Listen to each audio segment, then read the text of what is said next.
Hello, ladies and gents, boys and girls, people of all ages, sexualities, and identities, and welcome back to another comic book review. Today's comic book review is The Flash, issue 27. So, Barry Allen is in a battle between him and Ian Thorne, and essentially the pair of them have been fighting through history, and Thorne has been trying to dig away at Barry's subconscious, like he always does, using the negative speed to make Barry more angry, so that he uses up his speed, and Ian Thorne can take advantage of this and bring him to his knees. But eventually, Barry doesn't give in, and of course, instead, Barry does the opposite of what Thorne thought he was going to do. Barry manages to take away Thorne's energy, all his speed, and essentially renders Thorne powerless. But Thorne begins to taunt him and essentially points out that something in Barry's future is so much worse than Barry's past. Barry Allen, in most comic books and most issues during this lineup, is always arguing with Thorne because of the fact that Thorne killed his mother.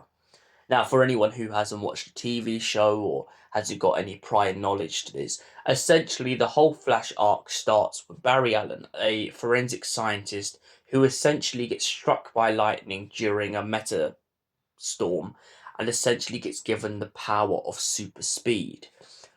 But this is not the first time he's seen super speed, as when he saw super speed years ago when he was a child, he watched as a speedster killed his mother. He never quite saw the speedster, but later on it gets revealed in the Flash series and in many other iterations of cartoons and expanded media that essentially Ian Thorne went back in time and killed Barry's mother.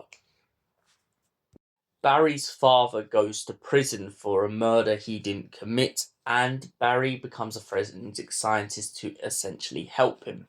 But little does he know that Barry Allen is eventually going to become a speedster, and then he ends up with this endless battle. Right, there we go. You're all caught up. So back to the present. So Thorne begins to mock Barry, and Iris walks in after being chased down these corridors when the Flash and Thorne have been fighting, and essentially she shoots Thorne on the spot without a second thought. She goes to shoot Barry, but Barry pulls up his mask and reveals that the Flash is in fact Barry Allen. After this, Barry starts to point out the fact that he never wanted to lie to Iris. He never wanted to lie about the future, about the past, about any of it. But how can you tell one of your best friends, who will later go on to be one of your most closest relationships, that you are a superhero? And essentially, he walks out with her. They go to go to check on Wally West, and Wally is in hospital, crippled, and in a medical bed. His Speed Force is working overdrive, trying to fix him, but of course, due to what Thorne has done, it is taking its toll on Wally. Barry leaves after Iris and him have a little bit of a bicker. She begins to question him on what else has been hidden from her, and essentially he walks out. But through the whole comic book, we have a little narration, which is either from Barry or from Iris, about someone who idolizes the Flash and essentially wishes to meet him, but then points out towards the end they'll never be like Ian Thorne.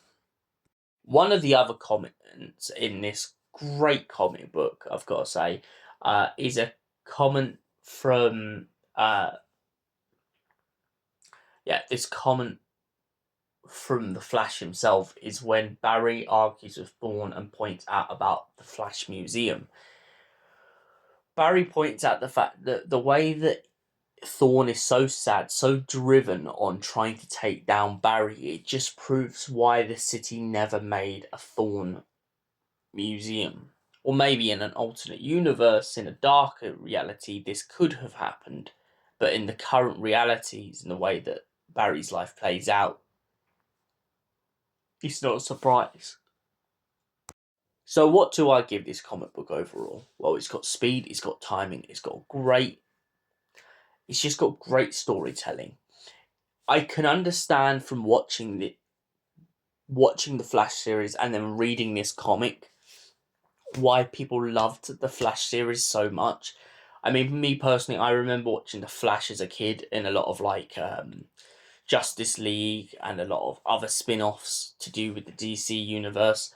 And I've always admired the idea of Barry Allen, a torn character who tries to balance his work life with his superhero life. And the fact that that's often hard because of the fact that he has to protect the ones he loves, even though he knows it may hurt them. And for that reason, I give The Flash a solid 8 out of 10. Thank you for watching, and we will see you in the next comic book review, which will be Power Man and Iron Fist. So until then, stay lovely, me old chums, me old chinas, and goodbye for now.